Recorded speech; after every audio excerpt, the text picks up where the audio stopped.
What's going on, everybody? Thank you so much for clicking on my channel and for joining me for this review of Life After Lockup Season 4, Episode 50, I Do, I Don't. So let's get started with Lindsay and Blaine.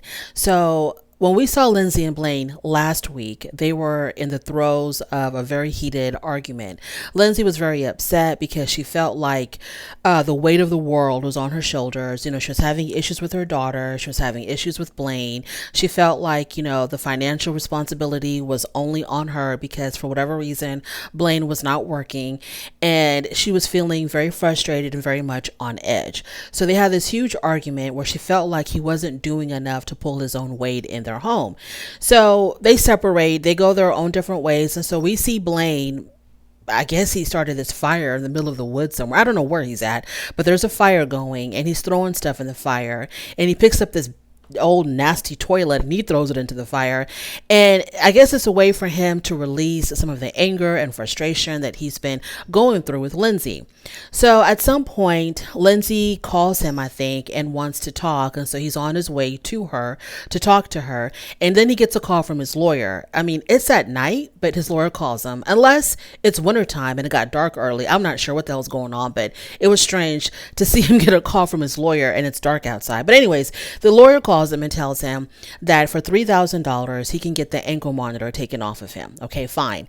So when he gets to the house, he walks in, Lindsay's there, and I don't even know if he got a sentence completely out when she just starts flying off the handle about him not taking any accountability. I guess she wanted him to come into the house and immediately start apologizing about not telling her that he didn't have to go to prison, because remember, he wanted to surprise her with that news, but he took forever to tell her that he no longer had to go to prison, that he was going to be under house arrest instead. So she happened to find out by chance that he didn't have to go to prison. So she wanted him to take accountability for that. She also wants him to take accountability, I guess, for not holding up, his weight as far as financial responsibilities.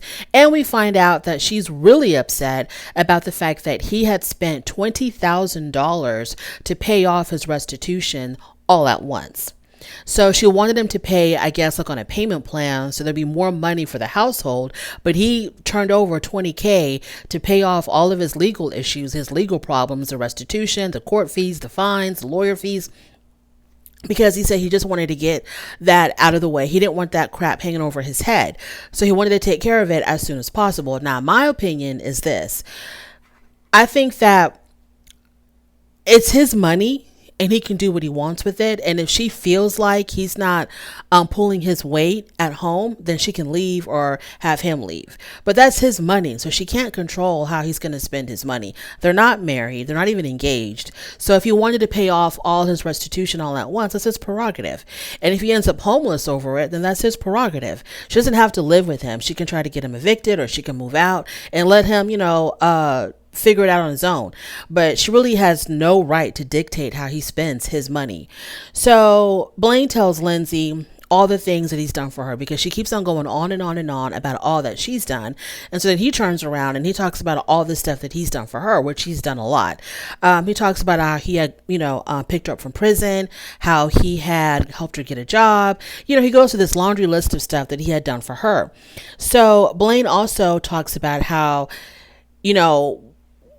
when she was in prison, she still kind of had it a little bit easier than when he was in prison, because her being a female and being an attractive female, it was easy for her to get men on the outside to send her money and to do things for her financially. Whereas, he didn't have that option. So he talks about how, you used your womanly wiles to get the things that you wanted out of men to help you out financially. So miss me with the whole thing about how, you were struggling from day one.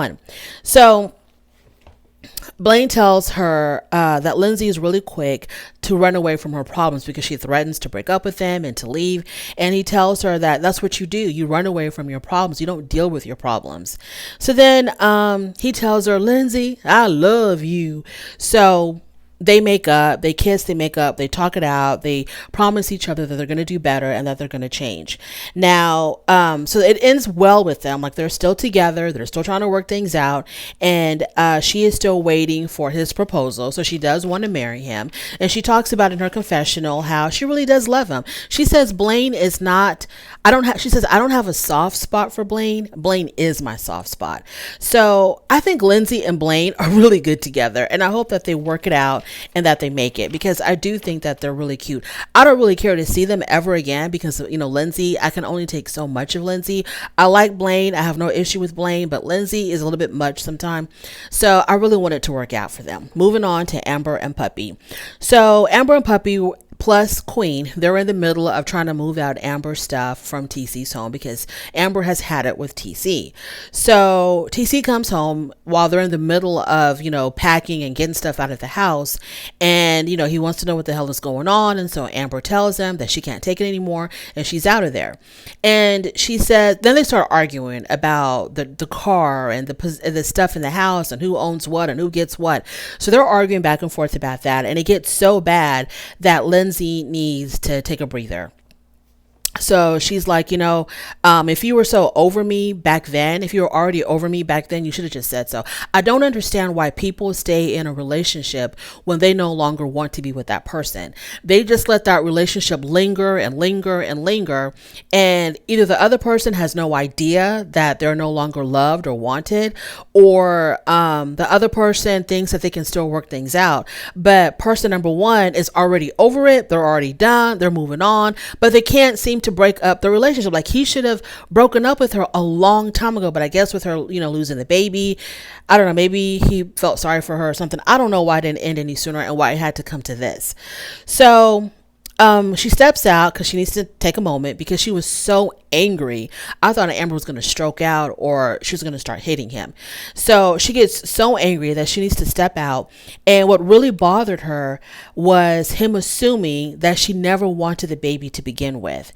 I think the implication is that when she had made the decision to terminate her pregnancy, TC thought that getting this news from the doctor about her liver, she took it as a way out of having to have the baby.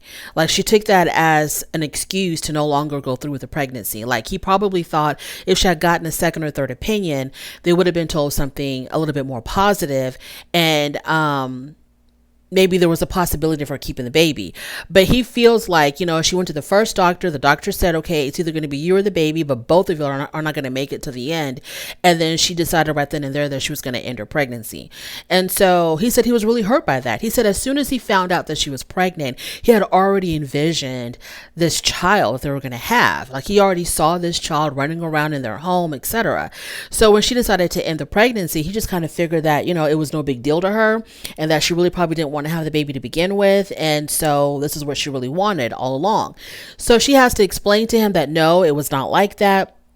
She went through a lot to get to that decision, to get to that place where she decided to end her pregnancy, and it was hard for her. It was hard for her just as much as it was hard for him.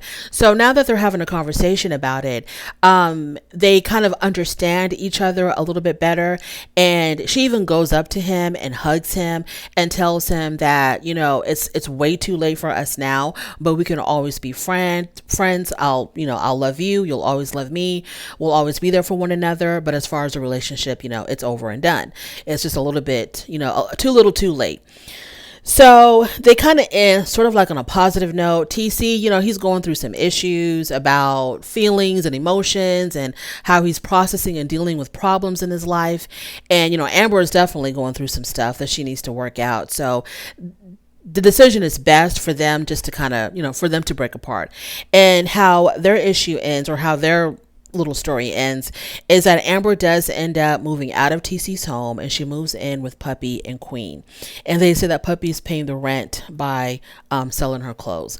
I am over Amber and Puppy. Okay, I'm totally over Amber and Puppy. I don't want to see Amber and Puppy ever again. Let me take that back. I don't want to see Puppy ever again.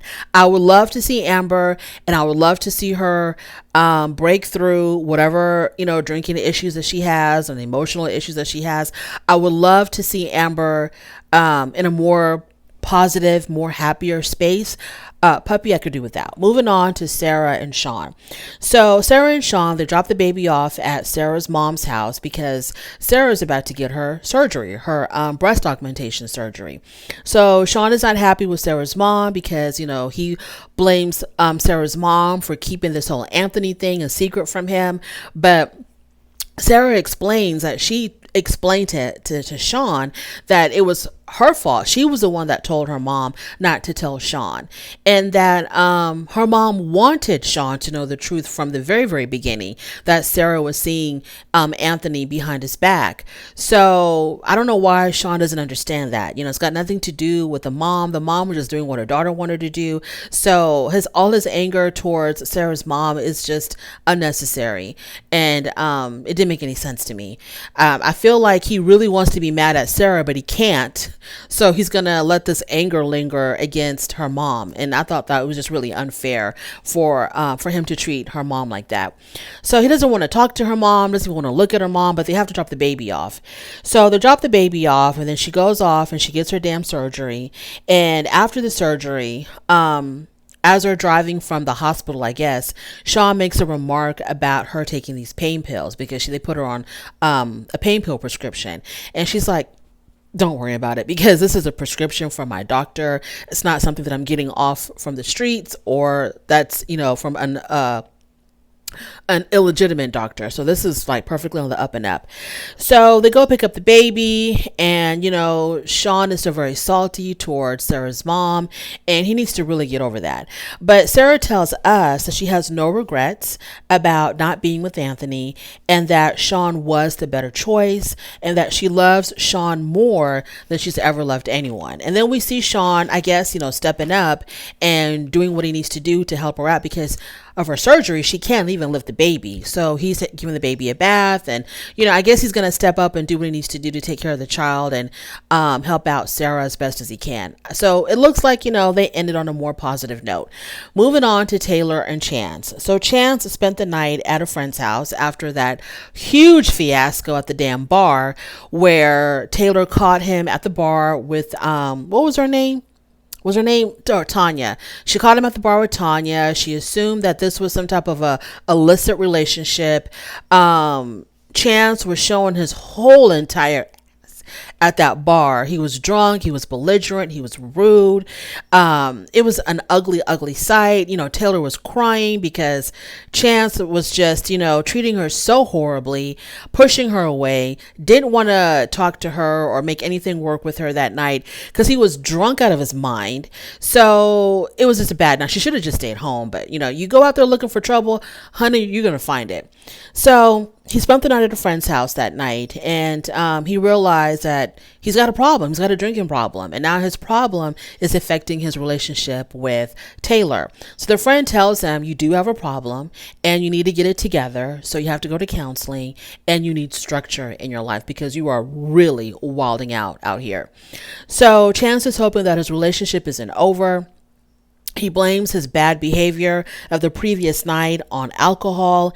And I feel like if Taylor really, really, really wants to be with Chance, if she really wants to be with this man, she needs to step back. She needs to put this relationship on pause and allow him to get the help that he needs to complete AA, like go through the whole entire process, get a job, stay working for at least 6 months to a year, and then reconsider getting back with him. But she cannot jump back into this relationship with him while he's still going through his issues. Everybody knows, it's common knowledge that Chance and Taylor moved way too fast.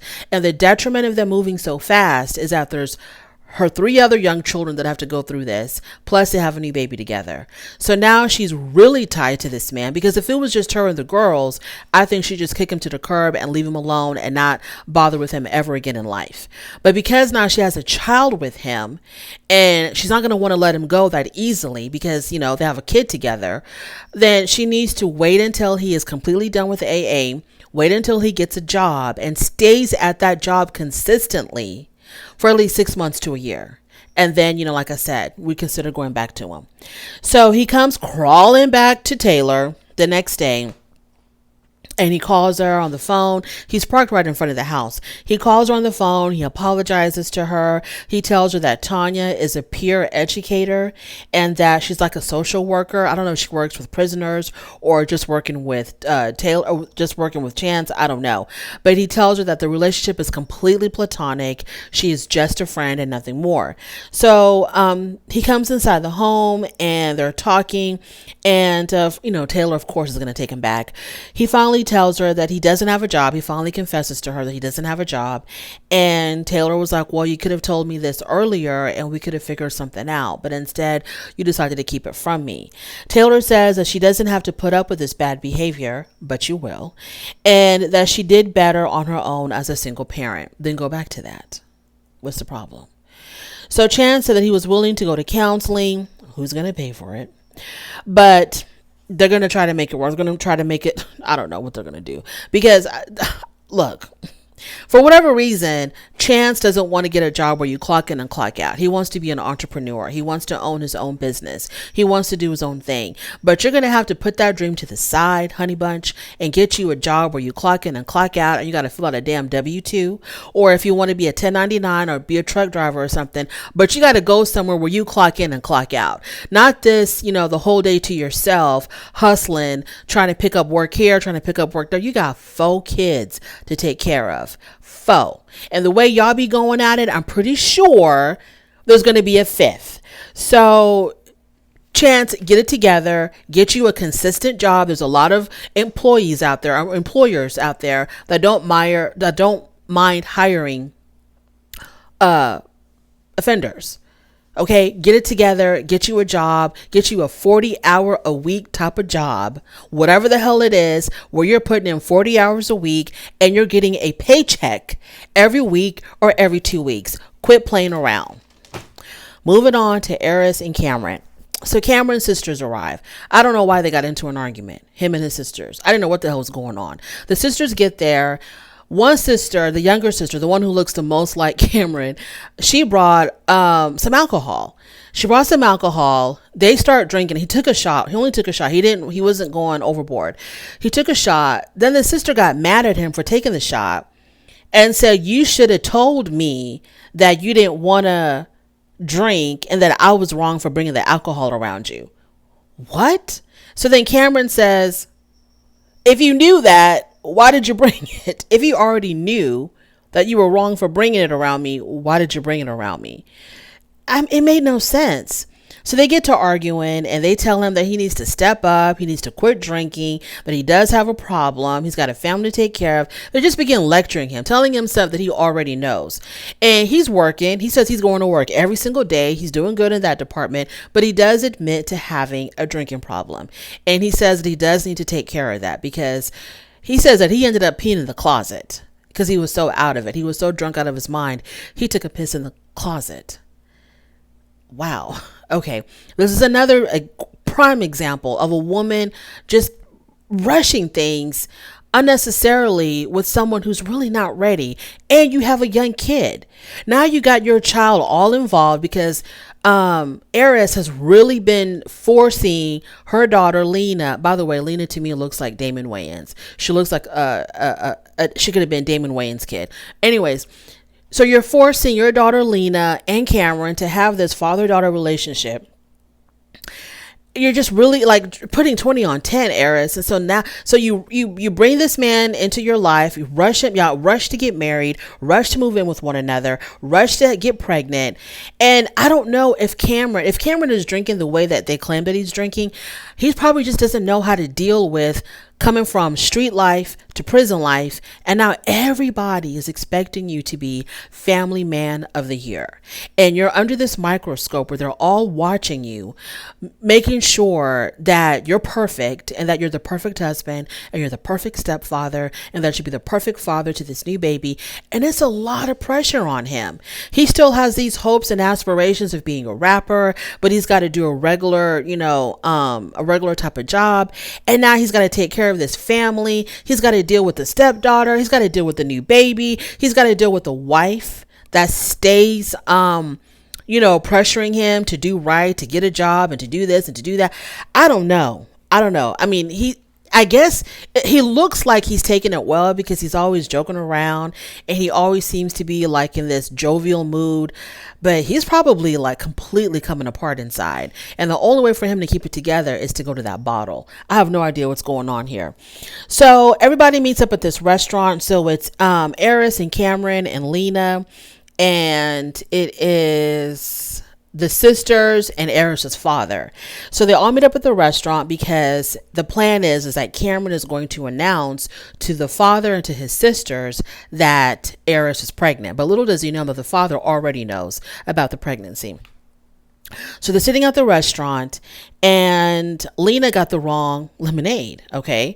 So Cameron is shouting across the restaurant. He's like, hey. And he was shouting at the waitress, and he tells the waitress that, you gave us the wrong drink. I mean, he's like literally shouting across the restaurant, and everybody's embarrassed.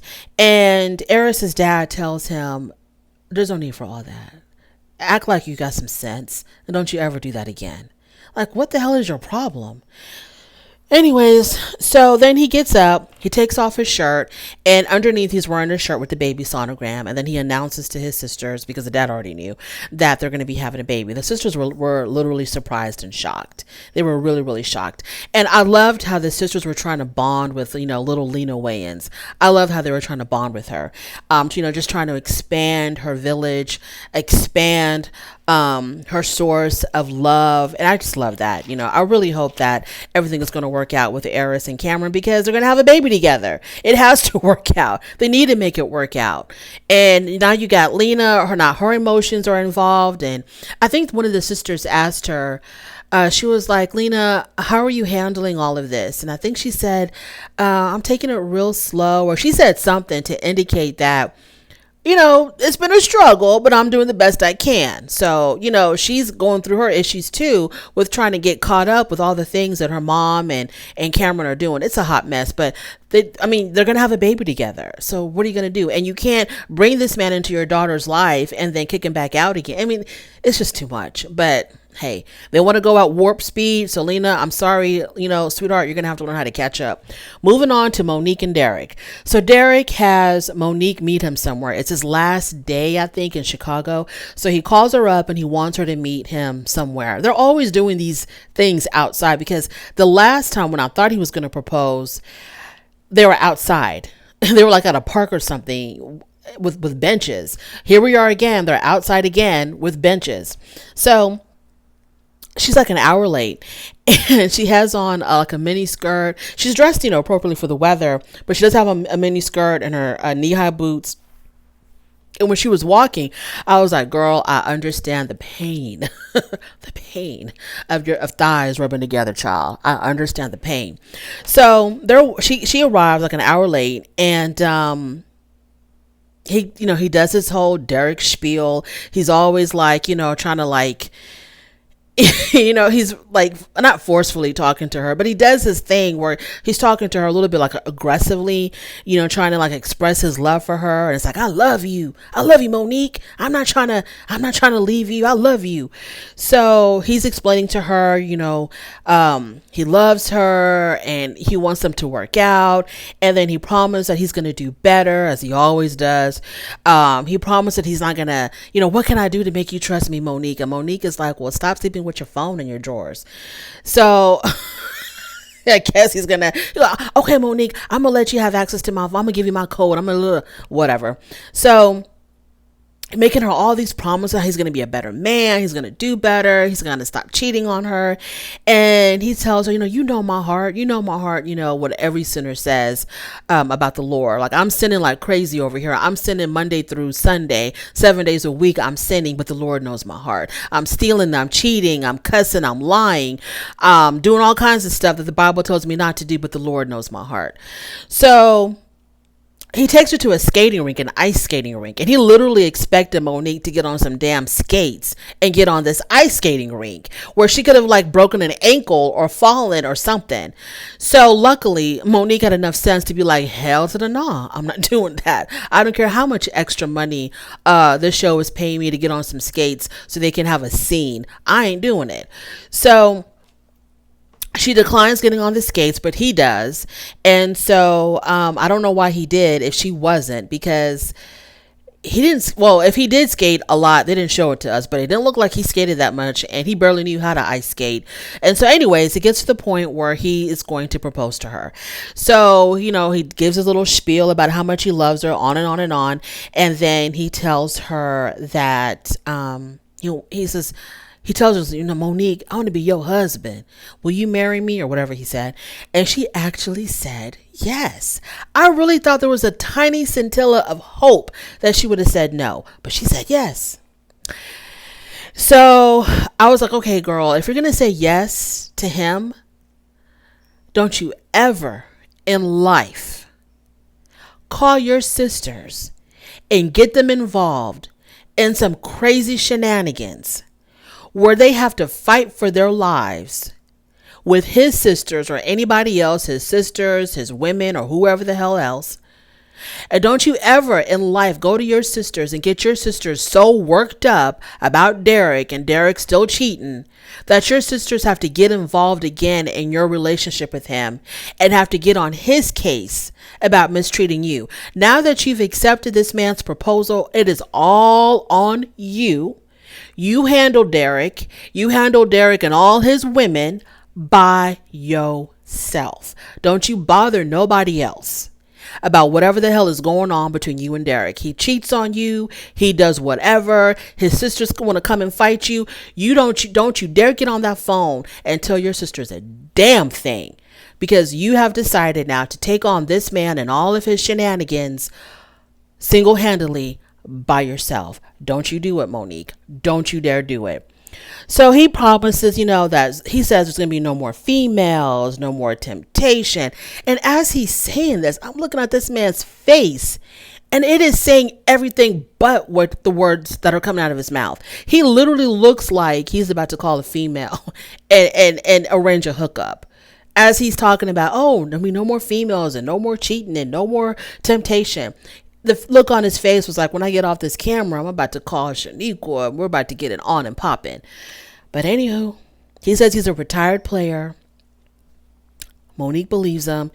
And it says at the end of their little thing, it says that they are, still trying to maintain a long distance engagement.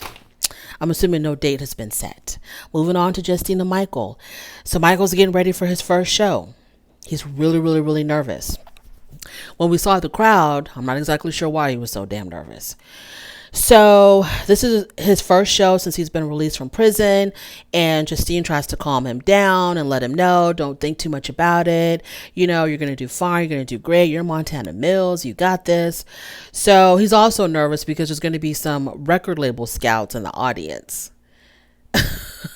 Okay, they must have been really easy to spot because there was hardly anybody there. They get to the venue. I mean, the crowd was scarce. It was so scarce. And he did well. He did his thing. I mean, who am I to judge? It was what it was. He got up. He was supposed to rap, and he rapped. The crowd got off their feet. And yeah, he got a really good response from the 5 people that were there, including Justine. Then he brings Justine on stage and he proposes to her. I wonder if she knew that she was going on stage, if she would have dressed a little bit better, because she just had on that plain leotard. I'm just like, girl, you and these leotards, because when he was released from prison, she had on a leotard, a black leotard. Now she had on like a beige like, girl, you and these damn leotards. Okay. So, he brings her up on stage. He gets on one knee. He re-proposes to her because he got her a better ring. He upgraded. They're already married, but I guess they're gonna have a bigger, more official type of wedding, and it is what it is. Of course, they're gonna stay together. Of course, we know that in real life they are actually still together. He did release a video, and the baby is due July 2023, and I have a very strong feeling that they're going to be back for the next season of Life After Lockup because they got to get paid. They got to get paid. He's got to promote these damn songs, records, or whatever it is. He's got to do whatever he can to make sure that he gets as much exposure as possible. So whatever the hell's going on, I'm pretty sure we're going to be seeing them again. Marcelino and Brittany. Okay. So Marcelino and Brittany, they're going to renew their vows, and Marcelino surprises Brittany with her mom coming over. She had no idea that her mom was going to be coming. So he flies her mom in, and everything is going to be done at the beach. He's got everything set up at the beach. Of course, they do this fake suspense where is Brittany going to show up or not? Because he's like, where's my wife? Where's Brittany? It's been a whole hour, but she does show up, of course. And they renew their damn vows in front of their whole family, their children, their moms. It was really sweet. But after all of that, after their vow renewal, in her confessional, Brittany tells us that she found out that Marcelino was still talking to other women and that Marcelino just has not changed. And they are now separated, but they're still co-parenting. Now, they showed us at the very end a clip of Marcelino and his cousin, and he's still in Florida, of course, because that's where his kids are. And he really didn't go into too much detail about their relationship. And but Brittany tells us about him talking to other women, and then the show tells us that they're separated. So here we go again. Brittany's in her confessional telling us about how she found women on his phone or whatever, and she starts crying and she can't continue, and she gets up and she leaves. And this is exactly how last season ended with them, where she was crying because of Marcelino cheating. And I don't know what to do or say about Marcelino and Brittany. I really don't, because it seems like the love is there. And if he really is doing these things, then Marcelino, he's weak for temptation just as much as, what's his name? Derek is. Because what I feel like is because they're on this show, I think they get a lot of attention from women that they normally would not get, and they don't know what to do with it. And Marcelino, he does not know what to do with all of this attention that he gets. He's probably, as much as I don't know if he's like a gambling addict, but he may also be a sex addict. I don't know. But yeah, I think that with Marcelino, he's getting a lot of attention from women in his DMs or whatever else, and he does not know what to do with himself. I don't know. And I hate it when people prove that old adage right. The way to judge how someone is going to act in the future is to see how they've acted in the past. And that applies to Marcelino. That applies to Derek. If you want to know how your man's going to be moving in the future, or your woman, see how they were moving in the past, because it's really hard for people to completely change without getting to the bottom of why they do what they do. And even if they do get to the bottom of it, they're still probably going to make the same mistakes over and over again. So I don't know. It's really sad to see Marcelino and Brittany no longer together, if any of this is even true, because like I said, Marcelino it seemed like his love for Brittany was real. The way he waited for her to come out of prison, the way that he took on her oldest child, well, the oldest child on the show, because she does have older children that she gave up for adoption, the way he took on Giovanni as his own, had 2 more children with her, created this life for her. He was out there in the middle of the night in Las Vegas. Remember when Brittany was looking for her mom, and her mom was out there really bad, strung out in the streets of Vegas, and she had to go find her, and Marcelino was right there with her, trying to figure out where this woman was at, trying to go to all of these crack houses or whatever the hell they were doing. It seemed like he had real love for her. And for him to be giving up his whole entire marriage for some, internet floozies. I'm assuming it's an internet floozy. I don't know if maybe it's a woman in real life that he knows, but I don't know. It just doesn't make any sense that he would treat her like this, because it seemed like he really did love this woman, and he sacrificed a lot for her, and he went through a lot with her. I just don't understand why he does this. I don't know, but that's where it all ended. So good luck to Marcelino and Brittany. No more. As much as I like Marcelino and Brittany, no more. No more. I can't do it no more. Just give us like a short little update of whether they're together or not, but I don't want a whole season of Marcelino and Brittany. Thank you so much for joining me, and thank you for joining me for this season of Life After Lockup. I really do appreciate it. On your way out, don't forget to rate the video. If you like this content, go ahead and subscribe, and I'll definitely talk to you later. Bye.